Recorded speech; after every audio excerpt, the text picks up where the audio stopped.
My guest today is an entrepreneur through and through. Somebody who has walked the journey from small scale to scaling up and has built fortitude along the way. I'm gassing him up so that he's very big as his athletic spectrum. Was a young Nigerian like you and me who had, a dream, saw an opportunity, took it, and I'll let him tell us by himself. You know how we do it here on Jumpstart. We learn from ourselves. So I have the pleasure of sharing today's episode of the program with Mr. Thomson Ogar. Thank you very much for joining us on the show. How are you feeling? I'm good, brother. Welcome, sir. Welcome, sir. Thank you. You need to start your English. All right. Let's start. For those who do not know you, can you please give us a brief intro? Who is Thomson Ogar? Thomson Ogar is a young Nigerian. Started from scratch, like you know, I'm from Cross River State. Yeah. And I based in here in Abuja. Okay. And also I am an entrepreneur. All of us as Nigerian children, when we are small, they will send us to school with one goal in mind.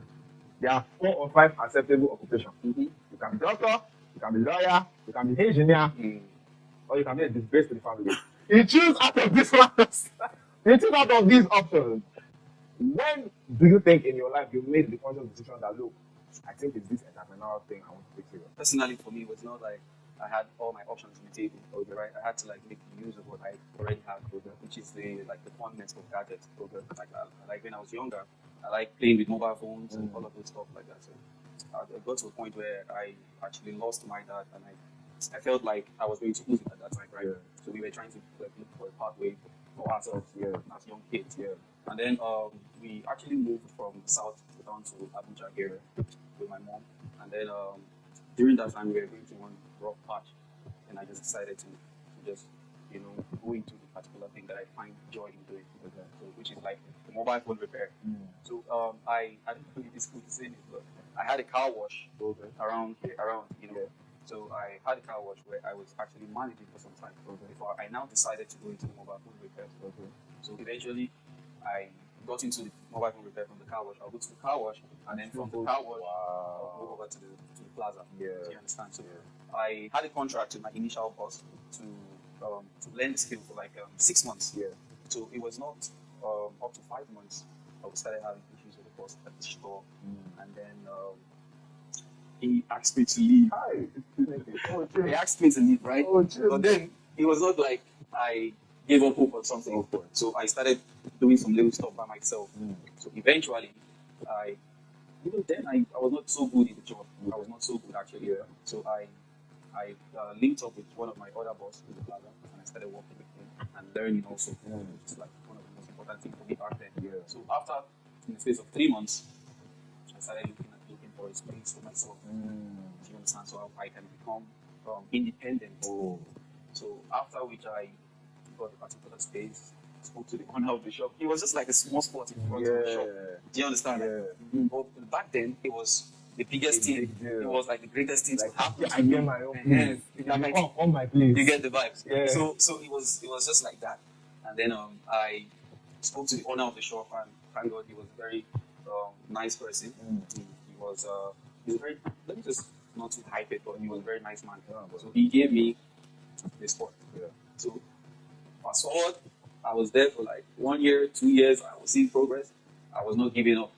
I kept on learning also. So after which I gathered some funds. So in my own mind, I was like, okay, I have this little amount of money now. Let me just buy cars. Let me start flexing and doing all of those things. Yeah. But then there's an inner thought within me that just told me to calm down and keep on pursuing what I am doing. Yeah. You understand? So I stayed down, fast forward. So eventually, an opportunity came for a shop in the plaza, which is kind of like a big deal.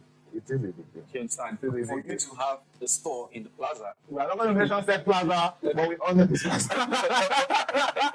It was really crazy. Man. Yeah. So that opportunity came. When the opportunity came, I was like, God, is this you talking to me? Please, I don't want to misstep at this particular point, because if I'm trying to go for this particular aspect, I'm leaving this one. So and if I take a step forward, I can't come back to this particular spot. So I was like, God, let me not be ashamed after this move. So I went ahead, made payment to the store, and got everything went smoothly. And that's how you became CEO Thomson. CEO. First things first. I've never heard the full length of the story before. I'd like to say, first of all, I think one thing that I'm hoping that everybody watching can take away from is the fact that sometimes you don't always get the opportunity to make the decision, but it doesn't mean it's not the right decision for you. Because even from the way you're speaking and from the way you get excited about the little things, like, oh, I go to sports person, that was a big deal for me. It shows that, okay, even though it was an unfortunate circumstance that led you to this path, you fully embraced it and decided, look, if this is what it is, then this is what it is, right? And that's very amazing. Also, one other thing I would like people to take note if you're watching the program is sometimes, as scary as leaving your comfort zone is, it might be the best thing to ever happen to you. That's Because I'm sure you can agree. Imagine if you stayed in that sport as opposed to owning your own shop right now. You understand? That'd be crazy. There's levels to this thing. There's levels to this thing. So congratulations on all of that. Now, I'm going to take you back a bit because you said you were managing a car wash before you transitioned fully, into the tech industry and the phone business that you're in currently. Now, that is a regular job. That is assurance of pay at the end of the month, which is what we are traditionally wired, to pursue. So, what do you think is the key factor for you that made you say, okay, so even though this is a stable job, let me try this still? What was the key factor that made you decide, look, the salary might not be the way for me. Let me go into the tech. Well, for me personally, it was my desire to grow. Mm. Do you understand? I've always not been comfortable because ever since I was born, I've never stayed in a particular place for let's say 8 years. Mm. Do you understand? So I've always had this mindset that look, this particular place you are right now is not meant for you. You are like you're supposed to go a little bit higher. And then eventually, when I take that step, I go to that particular spot. I still have that mindset. I would want to climb even higher. Do you understand? So that particular thing has been my driving force since I was born. So I have like actually gone with that particular mindset. And thankfully, that brought me to where I am today. That is amazing. That is amazing. Now, what are some challenges that you faced initially once you made that transition from, okay, I have a job to now entrepreneurship I do now. Now when money come, no come, no come. What are some challenges that you faced? I would say financially, I faced one of the toughest challenges was financial challenge because I was where I was before. I was earning, though it was very little. I was earning. And it was Like stable. it was stable on a daily basis. I was earning. Then I had to go from that to a phase of life where I didn't earn a penny for 3, 4, 5 months. Do you Wow. understand? So it's that particular zeal that um, that is in me that kept me going. Of That's course. it. Of course. That's amazing. Now, we're not going to take too much of your answer. Your time. I want to find out real quick before I let you go.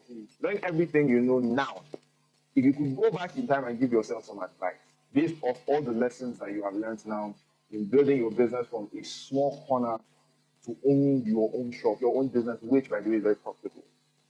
But what would that advice be that you could give to yourself?